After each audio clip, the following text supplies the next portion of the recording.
សូមអនុមោទនាបុណ្យថ្ងៃនេះគឺជាថ្ងៃសិលតម្កល់ខ្លួនត្រូវនៅដោយបញ្ញាសុខោបញ្ញាបដិលាភោការបានបញ្ញានាំឲ្យបានសុខការស្វែងរកបញ្ញាជាការស្វែងរកដ៏ប្រសើរពិតៗព្រោះហេតុដូច្នេះកាលណាបើយើងមានបញ្ញាជាទិសដៅសំខាន់ហើយនោះយើងគួរតម្កល់ខ្លួនទុកក្នុងកន្លែងដែលបញ្ញានឹងចម្រើនជានិច្ចការស្ដាប់ធម៌រឿយៗការដល់ព្រមដោយកុសលនិងការព្យាយាមរងាប់អកុសលនិវរណៈ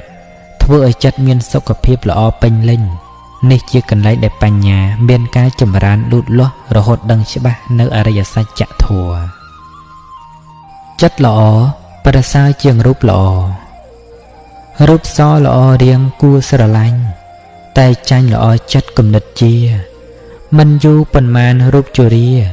ឯចិត្តល្អជាមិនចាស់ឡើយ